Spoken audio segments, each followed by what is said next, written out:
Published, 1831 Eastern Daylight Saving Time, the 18th of March 2018. Updated, 1831 Eastern Daylight Saving Time, the 18th of March 2018. Tennis is used to pay battles between the sexes when it comes to competitors' prize money, but that now looks set to spill over into the commentary box at Wimbledon.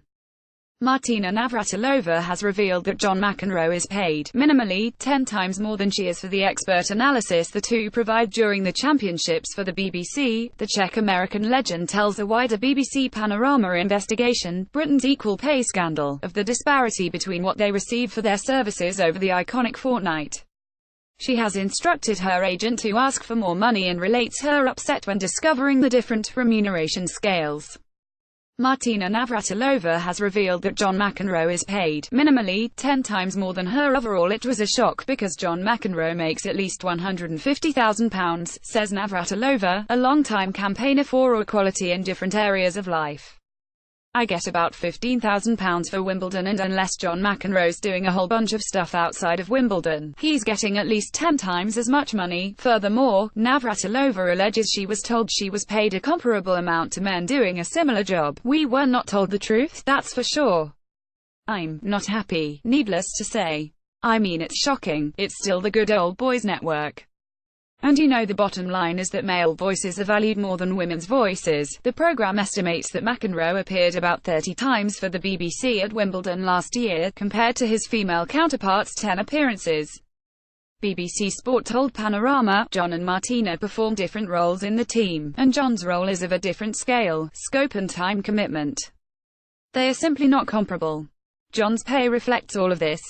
Gender isn't a factor. Martina is one of a number of occasional contributors who is contracted to carry out a fixed volume of work and paid per appearance.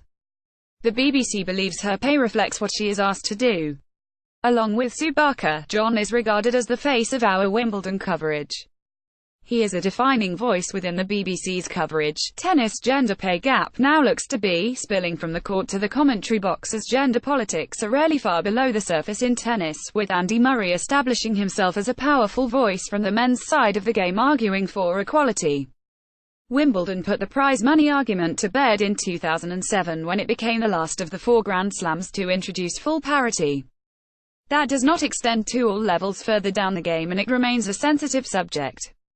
McEnroe became directly involved in the issue just before Wimbledon last year when he was asked about claims that Serena Williams could be described as the greatest tennis player of all time.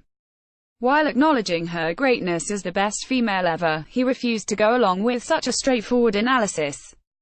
If she had to just play the circuit, the men's circuit, that would be an entirely different story, he said, speculating that should be like 700 in the world. Williams was unimpressed, asking amid the ensuing storm that he please keep me out of your statements that are not factually based.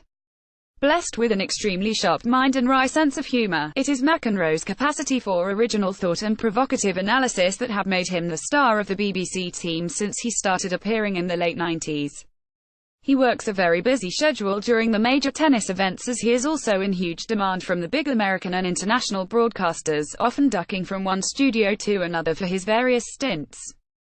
Andy Murray has been a strong voice for the discrepancy between gender pay within tennis. McEnroe could therefore cite that there is very much a market rate for his services. In terms of the BBC, his clearest parallel would be with Michael Johnson. Athletics is another sport that the BBC still covers extensively, with comparable levels of interest between men's and women's events, and Johnson has also proved himself to be a peerless analyst who can reach out to an audience well beyond the hardcore fan. While Navratilova can definitely boast a superior playing record by any measure, 18 Grand Slam titles to McEnroe's 7, for example, few would consider her to be an equal draw as a broadcaster. The parity issue in tennis is not one that is likely to go away. As Sportsmail revealed just before the recent Australian Open, Novak Djokovic has become a strident voice in declaring that the men should be fighting harder to secure themselves better levels of pay and more sympathetic scheduling.